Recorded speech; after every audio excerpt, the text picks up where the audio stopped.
Wrestling with the Homies crew. Today we are talking pet peeves. We all love wrestling and we all dedicate a lot of time to wrestling. But wrestling is full of nuances that are kind of dumb. So let's talk about it. What's our biggest pet peeves in pro wrestling? We'll get into that and SmackDown on today's episode of Wrestling with the Homies.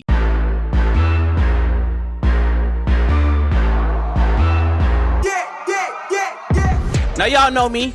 Still same emoji. It's your boy Qwan with the capital trucker hat, and I still got the mustache going this week. I still got the mustache and no chin hairs, bro. I don't know what I'm doing. I'm trying to get the Richard Pryor on them. The Mike Epps look, know what I'm saying? Correctional officer right here. Look at this guy. Come on, man. He just called me 12. Don't do that. But of course, y'all know who I'm with. My BFF, my boy, the coolest man in the world, Jay Cooley. Cooley. What's good, y'all? What's good, man? We here. 1 week away. 1 week away. Damn it. We really are 1 week away. But Cooley, I got to talk to you, man. Why you look like a member of the Bone Thugs today, bro? What's going on?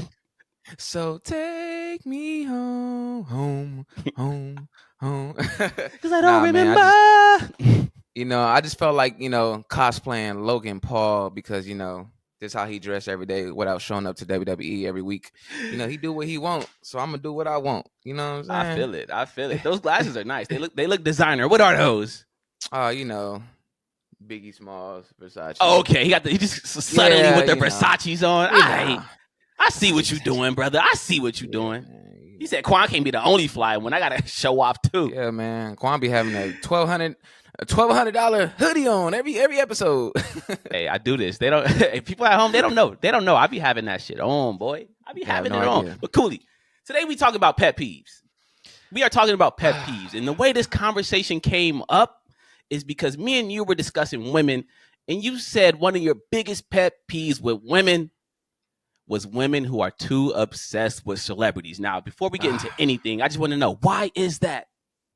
Why is that? It's an embarrassing thing to me, like imagine you out with your girl, you're on a lunch date and then Trey Songz walk by or somebody, you know what I'm saying? They just, oh my God, they just get up off the table and run, just do something. It's like, relax. They're human beings first and they're celebrities second. We're all the same people at the end of the day. You don't even know you exist. What are we doing, man? You know what? What would you do in a situation like that, bro? Like, what would you do? I'm going to pull out my wallet, pull out a $5 bill, put it on the table, and I'm out. I'm dipping. You know what I'm saying? She got paid the rest. She got paid the rest. If your girl just goes crazy over Trey Songz, you just getting up and leaving and making her pay? I'm out of here. I'm back in the dating pool, man. I'm sorry. I can't do that. Jesus Christ. You know what? I would just get my revenge on the back end. You know what I'm saying? That's the type of person I am. I'm going to just let it rock, act like everything is cool. But, my phone got a roster in it, and I'm hitting one of them up. I'm just playing. That's a joke, yo. Anybody out there, don't take that serious. All right. But no, I feel you with that. Because we live in L.A. I don't know where our listeners are from, but we live in L.A. So if your girl is obsessed with one of these celebrities, they got a chance of running into them. Like, if you live in Arkansas and your girl is obsessed with Trey Songz, I doubt she gonna run into Trey Songz. But facts. You live in L.A., your girl might be obsessed with A$AP Rocky. She might run into him on Fairfax, and then you getting your girl snatched. I'm just letting you know. I've had bad experiences with, I was dating a girl who, she had like 15K, 20K followers on Instagram, right? Everything was cool. One of those wannabe influencer type chicks. One day, she decided to show me what her DMs look like, and bro, humbled the hell out of me. I'm like, yo, I might be cool. I might have some Margielas and some nice outfits, but what am I going to do with you when a dude in your DMs got a Super Bowl ring? Like, I ain't got a goddamn Super Bowl ring. Like, come on, man. Hey, man, celebrities, those be the ones that really slide, too. They slide in them DMs. No shame. They be in them. I done seen them. Maul from the Joe Budden podcast, I done seen them DMs. You be in all the girls just dropping money bags. I see it. All of them, man. You a slick devil. You know what that actually means, though? That just means these people ain't had no type of chicks when they were younger, man. They get that bag and they spaz out. Of course. It is what it is. It is what it is. But that's definitely one of my pet peeves as well. So I feel you on that. And we'll get all into wrestling pet peeves in a little bit. It is what it is. Like my producer was in my ear saying that it was convenience. Bro, it is what it is, yo. LA is a different devil. When it comes to dating, LA is a whole different ball game than the rest of the world. It is what it is. But we'll get into wrestling pet peeves in a little bit. But first, can I talk some Raw? Let's talk it. Can I hashtag talk some Raw Friday Night SmackDown Edition? Yes, sir. Now, again, this is only my third time doing this. I smoked it last time. I have yet to stumble. So we'll see. This might be the week. But let's get into it. Let's hashtag TalkSumRaw SmackDown Edition. So, it's time for Friday night recaps. Friday Night SmackDown. Let's talk some Raw. The show opened with Solo Sikoa's bloodline dressed like B2K on the Millennium Tour. Tonga Loa, the bloodline member who used to be a Mexican named Camacho and always botches, he was wearing an eye patch this week because, of course he is. Why wouldn't he be wearing an eye patch? It's Tonga Loa. LA Knight cut the same goddamn promo he cuts every week, except this time he was walking backstage while he did it. Shout out to multitasking. He beat Santos Escobar, who came out to so much silent, I thought the speakers on my TV stopped working. Look, I stumbled that a little bit, but it's all good. Some YouTuber in a tank top attacked LA Knight after the match. Next up, Jade and Bianca called out Lay Cool. Wait, that wasn't Lay Cool? Jade and Bianca called out the Iconics. What, that wasn't the Iconics? Jade and Bianca called out, honestly, who cares? Next up was Triple H's latest attempt at reviving the tag team division, a tag team gauntlet match. Baron Corbin and Apollo Crews are a thing now. Legato was underrated. The Street Profits are underutilized. Pretty Deadly is hilarious. And Gallows and Anderson were there to collect a free paycheck. I'm serious. Gallows and Anderson have stolen more money from WWE than Ted DiBiase Jr. has stolen from needy families. The OC might be WWE's worst investment since Tout. Unfortunately, this match only existed to put the bloodline over because Jacob and Tonga picked up the win and are now #1 contenders for DIY's tag team titles. Terrence Crawford was also in the building. He knocked out whatever was left of Austin Theory's relevancy. He hit that boy harder than the OC has been hitting WWE's pockets. Seriously, Gallows and Anderson have pocketed more free cash than a Nigerian scam likely phone call. Now, finally, the show wrapped up with my BBW queen, Nia Jax and Tiffany Stratton beating Bayley and Mi Chen in a main event that probably should have opened the show. And that was that. Wasn't the worst SmackDown, but goddamn, that was rough. The Gauntlet match was fun, but outside of that, there was nothing to see here. I give this show 2 slight packs. Yo, Triple H, you gotta do better, my brother, because that show was not good at all. All right, I'll see y'all next week. Still killing it, brother. Still killing it. I see. I see. I stumbled a little bit in the beginning, but I got through it because this is what I do. I do. Donnie McClurkin. We fall down. Whoa, wait. Get up. What was that? Brother. Yeah, you got that. But yeah, man. Two packs. Appreciate you. I might have to put a disclaimer on this whole segment, by the way, because I've been posting these on like social media and TikTok, and most people are laughing because they get it. They get what I'm doing. They know that it's a roast, it's sarcasm, it's satire. They're laughing, but there are that 1% out there who just like, if you don't like the show, then don't watch it. Like, bro, relax. I'm clearly just being funny, bro. It's all fun and games, bro. This is pro wrestling. And if I didn't watch the show, then I couldn't do my Talk Some Raw. I couldn't do it if I didn't watch the show. So, like, obviously, I'm going to watch the show.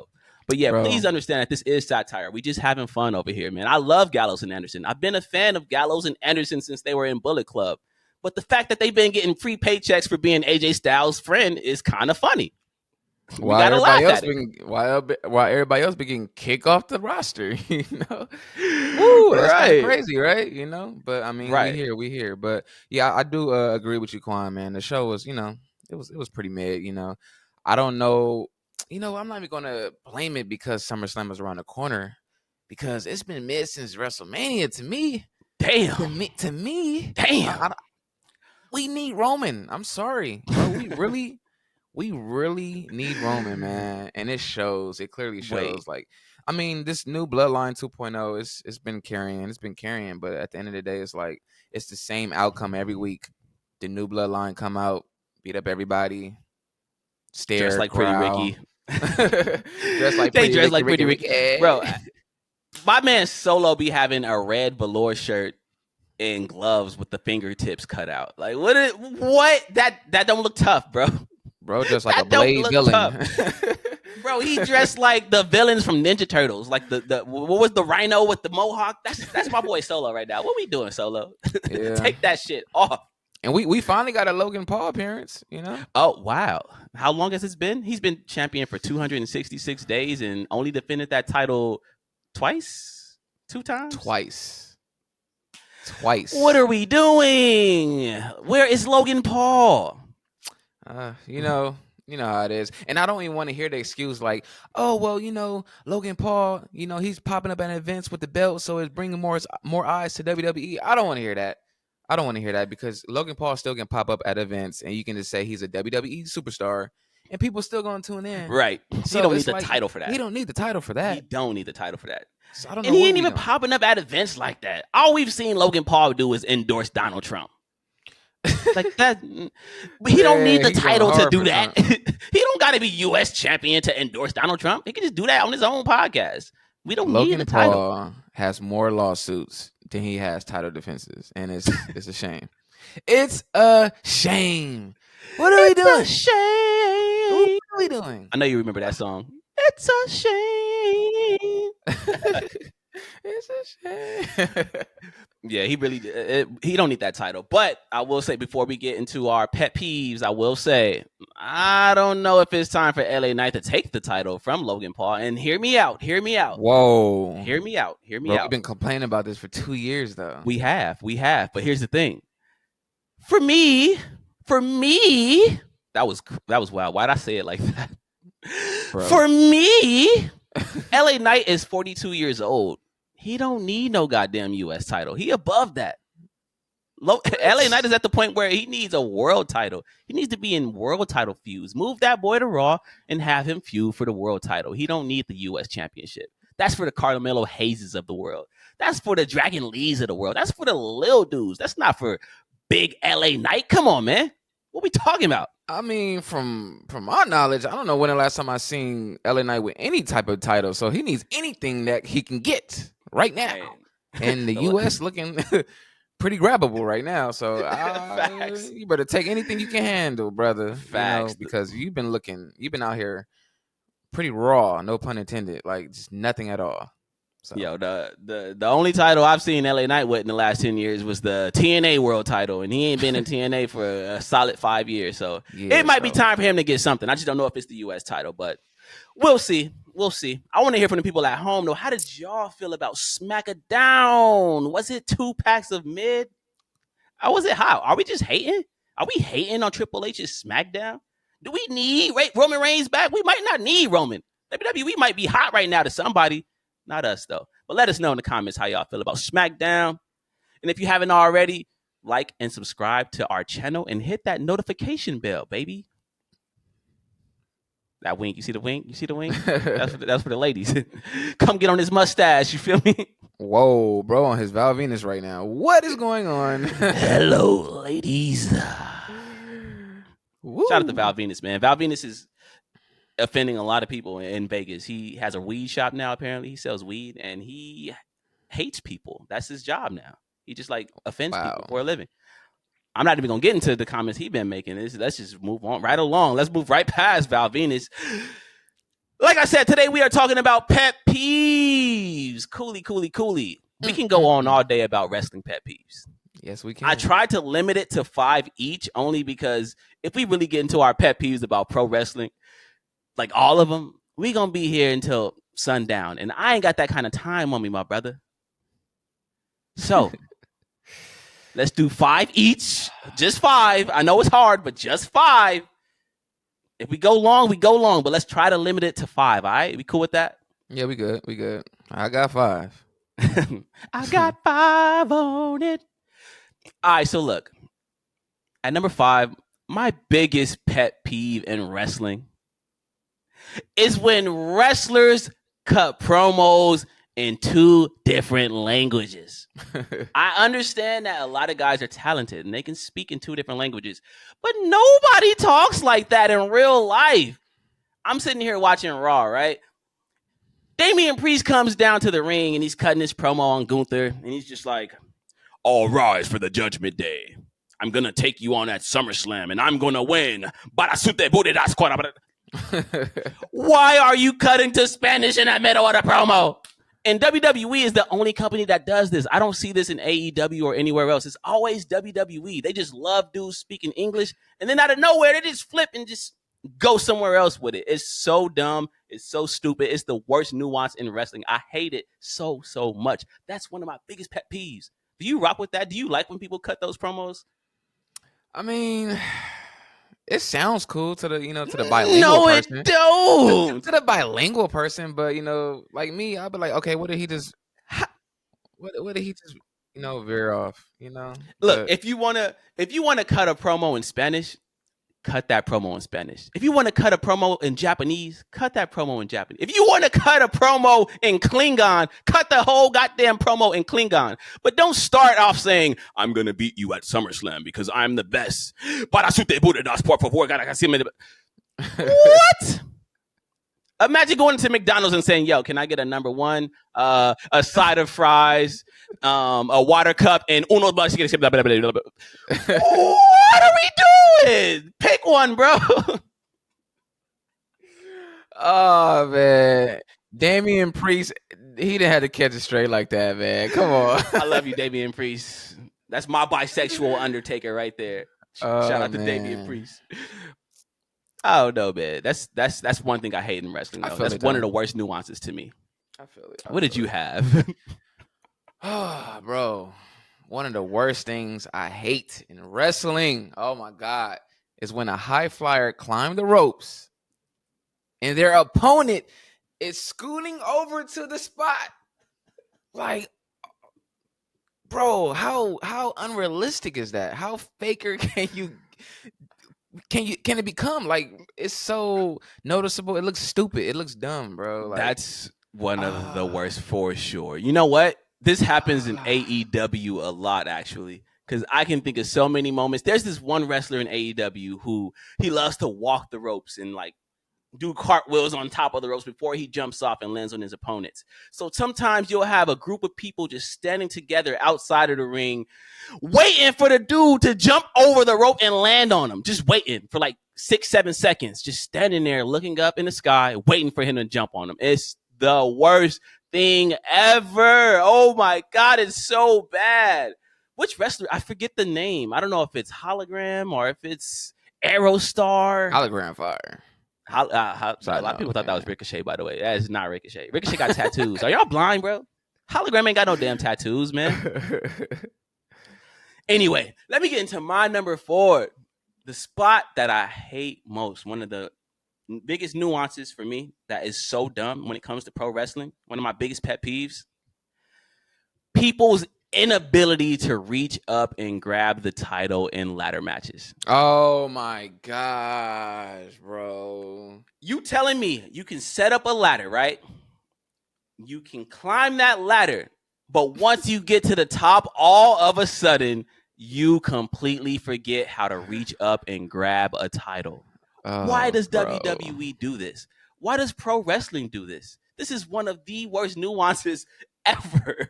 Dog, that is annoying. Like, just get the briefcase. Just snap it off. Like, bro. Oh my. Do you remember the moment when Mustafa Ali climbed the ladder to grab the briefcase and Brock Lesnar's music hit? Mm-hmm. He stood there for 20 seconds, frozen with his hands on the briefcase, just waiting to get attacked. Just reach up and grab it. What are we doing? Vince. That was a Vince thing too. Oh man. Pro wrestling. Him dirty. Yeah, pro wrestling. Another pet peeve of mine. This might be kind of light, but it just to me it hurts. Okay, so you know how they do the thigh slap for the super kick. You know, it looks dang. Shawn Michaels. You know, that's cool. But when they do the thigh slap for knee strikes, oh yeah, it's kind of dumb. It just don't make sense. It don't give that same impact as a a super kick. So it just looks stupid. Oh so, man, I hate it. So this one I don't mind as much. So for the people who don't know, wrestlers, when they do super kicks, when they do headbutts, when they do elbow, a lot of times the noise you hear that sounds like it's connecting is actually the wrestler slapping their thigh. That's what they do to make the noise, so it looks like it really connected. These days, wrestlers kind of go overboard with it, especially when it comes to the super kick. The Young Bucks thigh slapping kings, the Usos are thigh slapping kings. We see it a whole lot, but this one I don't mind. It's one of the nuances that I'm just so used to that I kind of just let rock. Thigh slapping sounds crazy, by the way. Just the the more we talk about wrestling, I start to realize, why do we like this? What is something wrong with us? Are we sick in the mind for enjoying this sport? I love it, man. I love it. But like, okay, so I don't mind a thigh slap with certain moves, but I feel like it doesn't feel right with a knee strike though, because it's like I feel like that wouldn't be the sound for a knee to somebody's stomach or head. Like it just don't. I don't know, bro. You're getting a little too technical with it. This one I don't mind. This one I don't mind. I see where you're coming from, and I hear you, my brother. I really do, but I can't give you this one. I can't give you this one. I don't know. Boo. One of my biggest pet peeves. Oh my God. The Terry Funk spot. So for the people who don't know what the Terry Funk spot is, let me explain. The Terry Funk spot is when a wrestler grabs a ladder. They put that ladder on their neck. They stand in the middle of the ring and they spin around. They just spin around. Wrestlers then run into that wrestler who is spinning around with the ladder around their neck, and they get hit with the ladder and fall. In theory, it sounds kind of fun, but it ends up looking very stupid, very choreographed. I hate it. I hate it so much. I really wish this move would have retired with Terry Funk, but for some reason, wrestlers are still doing it today. We just saw it at WrestleMania. Get rid of the Terry Funk spot. Please. So the Terry Funk spot, it can be cool if it don't look intentional, like if you're not running into the ladder. But like if you just, right there and boom, Cool. Let me ask you a question, bro. So if you're walking down the street, right? You're just going to the liquor store, pick up a pack of Newports, and you see a dude just standing there with a ladder around his neck, spinning around. Are you going to walk into that ladder, or are you going to avoid this man? I'm definitely walking across the street. Thank you. That's all I'm saying, man. This is one of the nuances about wrestling that I find so annoying. It's one of my biggest pet peeves. Well, another big pet peeve of mine is what? We saw that blood and guts over last week, man. When it's 4 wrestlers versus 1 wrestler, and each wrestler is waiting for their chance to beat up the only one wrestler. Like, just jump him. Just jump him. Why are you waiting your turn? I hate that so much. It just don't make any sense, bro. It just don't. It don't. That one is actually funny to me because when you think about real life situations, right? Like if me, you, Sylvan, and all the other homies were just about to pack somebody out, just jump on them and beat their ass. We're not going to just stand back and take turns. We just going to dogpile and beat this person's ass. So I understand your frustration with this one, but this is another one where I let slide. I get it. It's like, we got to play it up. We got to play it up for TV. Nah, that's wag. Okada was just like, Okada was just waiting. It was hilarious, man. Right. It was the worst instance of that I can remember is when everyone like tried to gang up on John Cena, right? But instead, what happened was they all stood to the side and waited for their turn to get FU'd, or what is it? Attitude adjustment. So John Cena hits the attitude adjustment on one person. Meanwhile, Shawn Michaels is standing in the corner, and then he runs up and gets attitude adjusted. And then Triple H is over here. He runs up, gets attitude adjusted. And then Undertaker's over here. He runs. And it's just like, yo, just attack the man at the same time, and you can avoid all this. So I hear you on that. I definitely hear you on that. That's definitely one of those nuances in wrestling that's kind of dumb, but we kind of just let slide anyway. Whew. Another big pet peeve of mine. I know you'll hate this one too. The rope barrier. So there's this thing in wrestling, right, where two guys might get into a fight. They might start wrestling in the ring, but it's not like a part of a match. It's just two guys going off script and fighting each other. One of them will escape through the ropes and run away. The guy in the ring runs to the ropes, reaches over, and then backs up because apparently he can't get out of the ring anymore. The rope is just an invisible barrier that's there, preventing him from going outside and getting his licks in. That is so dumb to me. It's so dumb to me. It's one of my biggest pet peeves. I don't understand why they still do it, but it's something that happens in every single company. It's not just a WWE thing. It's everywhere. And it's always been that way as well. Like, always. And I don't understand it. Let's stop that. Let's stop it. See, people, we're not biased with wrestling. Just because we love wrestling don't mean we don't like certain things that's in wrestling, man. And a lot of these things are really dumb. A lot of things are really dumb, man. Wrestling's kind of dumb. If we're being honest, wrestling is kind of dumb. I love it. I dedicate so much of my life to it. The absurd amount of wrestling that I watch on a regular basis is actually kind of insane. I would be embarrassed to admit it out loud, to be honest. But when it comes to pro wrestling, a lot of things are just straight up stupid. It's the truth. It's the truth. It's the truth, man. It's the truth. All right, so another one of my pet peeves is when a wrestler do a regular move. You know, it can be a spinning power bomb or something, and then he goes for the count, and the dude kicks out at 2, and he looks super surprised, like, what? Why are you looking surprised doing the move that's never got anyone pinned? Like, it just don't make sense, bro. Like, you act like you're doing the finisher. Like, oh my like, God. Fam, did you really think you were going to get a 3 count off a scoop slam? For real? It's so dumb, bro. Did you think you were going to win this match from a clothesline? You are facing the world champion, right? This person in kayfabe is the best in the world right now. They have the world championship. Man. This person is damn near undefeated. You clothesline this man, and you think you're about to get a 3 count in the middle of the match? You're surprised that he kicked out from They be like, what? Oh, my God. I love wrestling, man. Wrestling is so hilarious. Wrestling is so goddamn hilarious. But my number one biggest pet peeve in wrestling, and I know you think I'm going to say the what chant, but it's not the what chant, even though I do hate the what chant, but that's a whole different conversation for a whole different time. The number one thing that I hate in pro wrestling is the security guard beatdown, because they do this every single year where there'll be one wrestler, right? Just one. Maybe it's Cody Rhodes. They will send 30 to 40 security guards out there to stop Cody Rhodes, right? And what will Cody Rhodes do? He will beat down all 50 of the security guards. Talk about unrealistic. You mean to tell me this one man was able to take down 50 security guards one by one and come out unscathed? Why do we do this?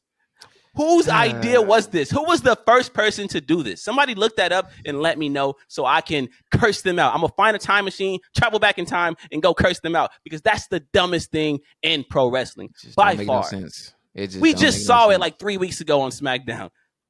The lead-in for Money in the Bank, I want to say it was Randy Orton and Cody Rhodes. They were just taking out security guard left and right, and it just looks so stupid. It's so stupid. It's so stupid. It's stupid. Like he Thanos or something. Like, don't make sense at all, man. Don't make sense. What are we doing? Well, you mentioned it. You mentioned this a little bit earlier, and it's kind of related to my high flyers going into the ring, doing the move, and they're scooting over. But my number one pet peeve is a top dive outside of the ring, and all the opponents are waiting to catch the guy. Just group together? Yeah, you kind of mentioned that earlier. And I seen it with my own eyes on this episode of SmackDown. Roman Reigns flew out of the ring into like 15 people, and they were just there the whole time prior, just like waiting. And I'm like, oh, this is so dumb, bro. Like, what are we doing? Oh my God. So intentional. Hate that. Hate it. Bro. Hate it. We could literally go all day about pet peeves, bro, because you know it's another one, and I know we're about to wrap this up and get into some fan comments, but you know it's another one that's very, very, very dumb to me. The setup of the 619. Because think about it, bro. Think about it. Dog. How often do we see wrestlers just lay over the second rope in their matches? It never happens. Wrestlers don't climb to the second rope. They don't just lay over, draped over the second rope. It never happens in any match. But for some reason, whenever a wrestler faces Rey Mysterio, all of a sudden, they want to lay over the second rope, just setting themselves up to get hit with his finisher. It's so unnatural. It looks so dumb. And I love the 619, but it's one of my biggest pet peeves because it's like, yo, if you're wrestling Rey Mysterio, you should know. Go nowhere near that second rope. Don't. Like if you're wrestling Rikishi, don't go near the turnbuckle because he's gonna put your butt on him. If you're wrestling Rikishi, why would you ever lay on the ground near the turnbuckle? You know what's coming. You're just waiting for the ass in your face. Trust me, I like ass in my face too. If it's Meg Thee Stallion or something, put it all in my face. Not Rikishi. This man a freak.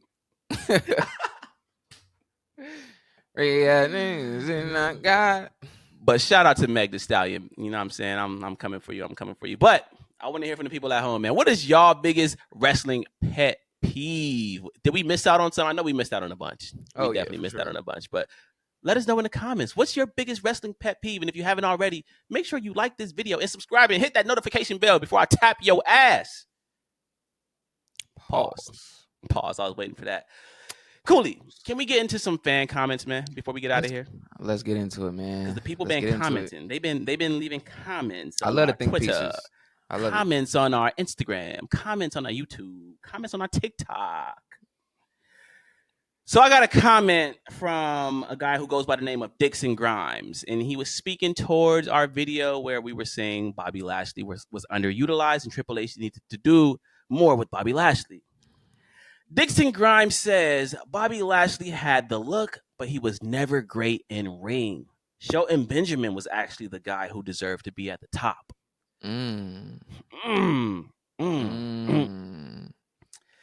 So here's the thing. Shelton Benjamin is a lot like Bobby Lashley. Because you see, Bobby Lashley, he had the look, he had the presentation. He wasn't the greatest in ring, right? Shelton Benjamin was great in ring, but he couldn't talk. He didn't have the presentation that Bobby Lashley had. So he pretty much had what Bobby Lashley was lacking, and Bobby Lashley had what he was lacking. So they are pretty similar to me. I can't say that Shelton Benjamin deserved more than Bobby Lashley. I think you're the problem for even putting these two against each other. Why can't we just say that Bobby Lashley and Shelton Benjamin both deserved world championships? Why can't we say they both deserved to go further in pro wrestling? Why does it have to be Shelton Benjamin should have went further than Bobby Lashley? No.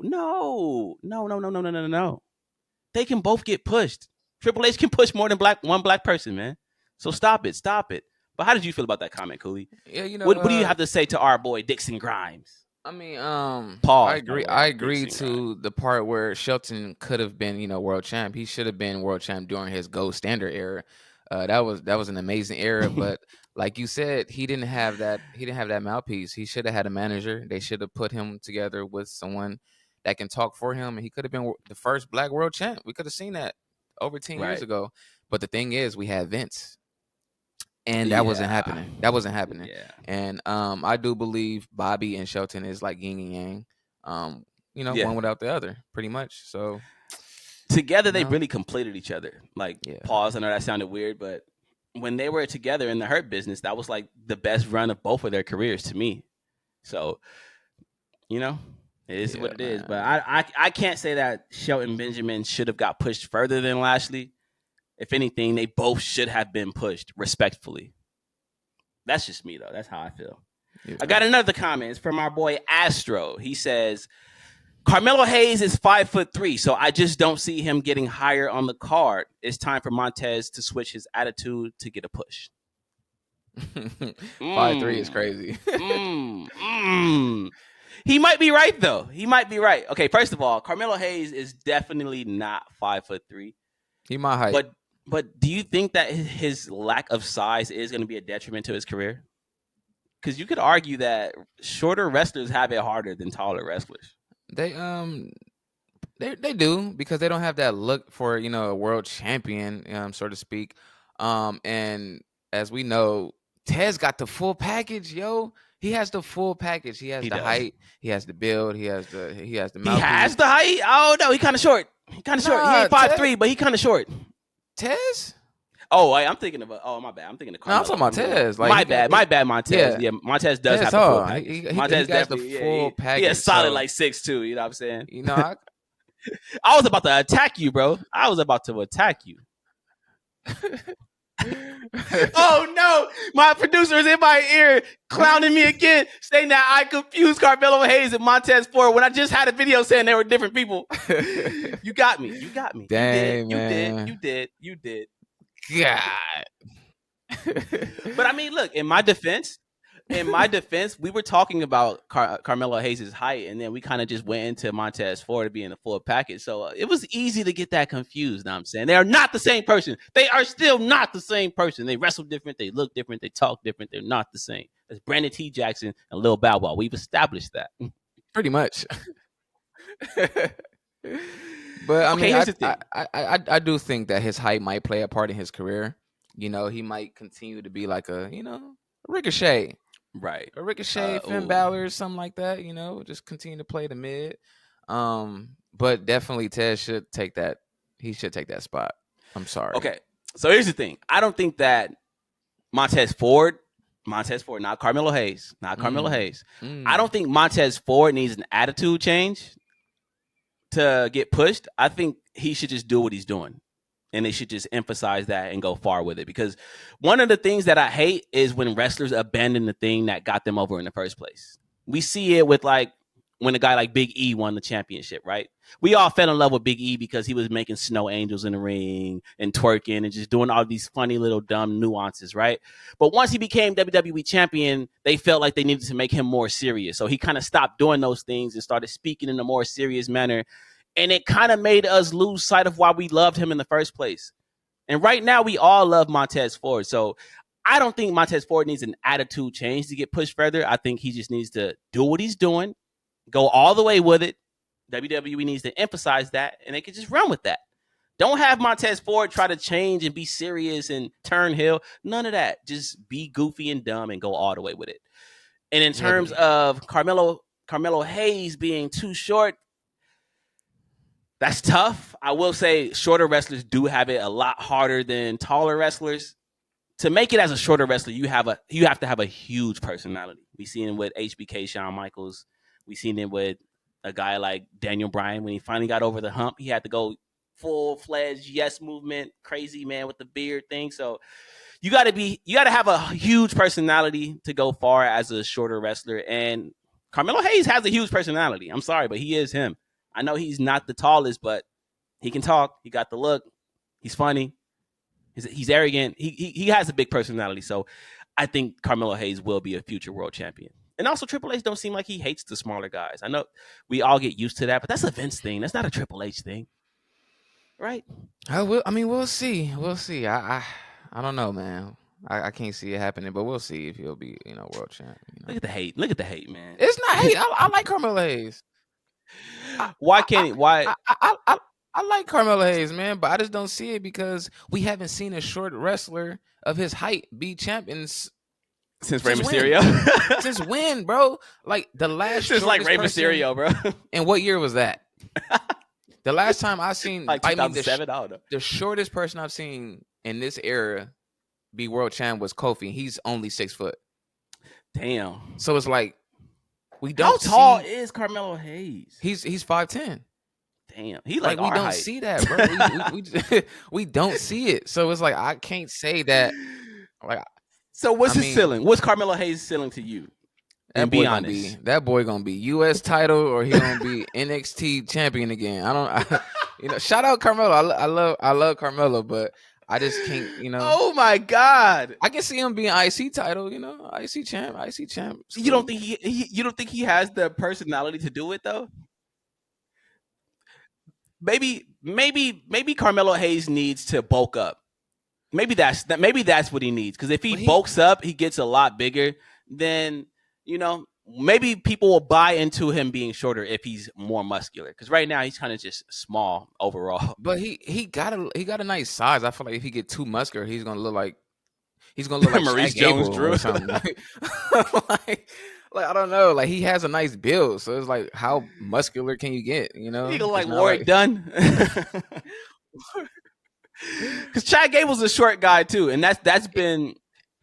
So see, look, and that's been something that's been preventing Chad Gable from going further in his career. We've all felt like Chad Gable is good enough to be world champion. He can talk. He has a good look. He's muscular, but he just can't get over that hump because of his size. He's a little short.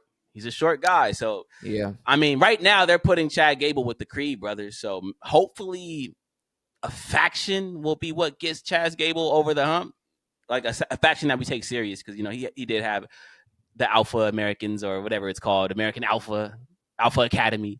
But like, we didn't care for that.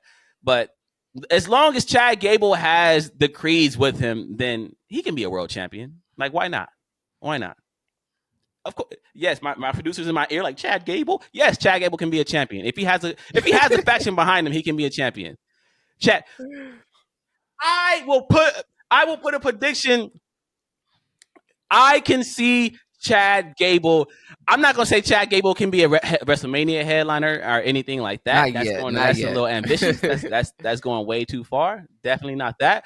But Chad Gable can be a world champion. You don't have to headline WrestleMania and be a world champion. We just seen the world championship match at this past year's WrestleMania open the show.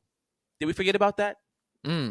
Seth Rollins. Seth Rollins versus Drew McIntyre opened the show. That match opened the show. I'm not saying Chad Gable is going to be the face of the company, but he can be a world champion. He can be a world champion, man. He can be. So he can get that world title pretty much.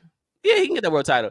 He's not going to be the SmackDown World Championship. It's still the World Championship. Like, y'all can't hear it at home, but my producers in my ear arguing with me. He's mad because I'm saying that Chad Gable. He's mad that I'm saying Chad Gable could be a future world champion.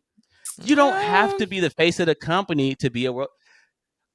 It is true. It's the truth. You don't have to be a WrestleMania headliner to be world champion. The world championship is on Raw. That's like the other title. I'm not saying Chad Gable is going to be Cody Rhodes, bro. I'm not saying Chad Gable is going to be Dwayne The Rock Johnson, but he can be Seth Rollins. Chad Gable can be Seth. Chad Gable can be a Bryan Danielson.